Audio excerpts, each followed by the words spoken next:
तर लाडक्या बहिणींसाठी अतिशय महत्त्वाची अपडेट, मोठी सूचना लाडक्या बहिणींसाठी। तर बघा, सर्व लाडक्या बहिणींनी ध्यानपूर्वक हा व्हिडिओ बघायचा आहे आणि बघा, आदितीताई तटकरे यांच्या मार्फत शासन निर्णय काढून ही सूचना देण्यात आलेली आहे।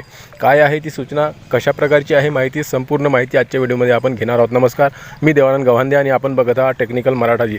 तर लाडक्या बहिणींनो, आपल्याला माहितीच असेल की लाडक्या बहिणींची सध्या ई-KYC सुरू आहे आणि ही जी ई-KYC आहे ही फक्त आणि फक्त ज्या बहिणींची KYC चुकलेली होती 31 डिसेंबर 2025च्या अगोदर, ज्या बहिणींची ई-KYC चुकलेली होती त्यांनाच पुन्हा संधी देण्यात आलेली आहे। म्हणजेच की चुकीची दुरुस्ती करण्यासाठी हे जे काही पोर्टल आहे सरकारी, हे ओपन करण्यात आले आहे आणि पुन्हा संधी त्यांना मिळालेली आहे आणि ही संधी 31 मार्च 2026 पर्यंत आहे आणि ही शेवटची संधी राहणार आहे। यानंतर कुठल्याही प्रकारची संधी राहणार नाही।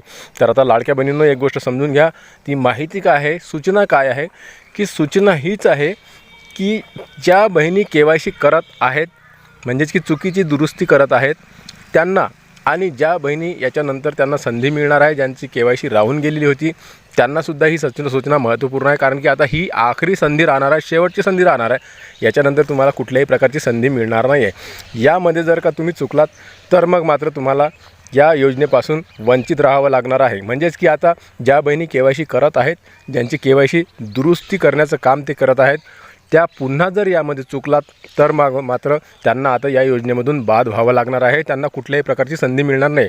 तुमचं जर काही ऑप्शन यामध्ये चुकलं तर मग मात्र तुम्हाला या ठिकाणी याचा लाभ मिळणार नाही आहे, लाडकी बहीण योजनेचा लाभ तुम्हाला मिळणार नाही आहे। तर म्हणून आता तुमची जी काही KYCची दुरुस्ती तुम्ही करत आहात ती दुरुस्ती व्यवस्थित करा। दोन्ही ऑप्शन निवडताना नाही निवडायचं आहे। कुठल्याही प्रकारची त्यामध्ये आता चूक करणं तुम्हाला भारी पडणार आहे। या KYC करताना जर तुम्ही काही चुकला तर मग तुम्हाला आता या योजनेतून बाद करण्यात येणार आहे, ही गोष्ट तुम्ही लक्षात घ्या। आणि हीच सूचना शासकीय निर्णयामध्ये सुद्धा सांगितलेली आहे आणि तो शासन निर्णय मी अगोदरच्या व्हिडिओमध्ये तुम्हाला दाखवून दिलेला आहे। तर लाडकींनो, सावधान राहा, सतर्क राहा, व्यवस्थितरित्या आपली KYC करा आणि या योजनेचा लाभ घ्या।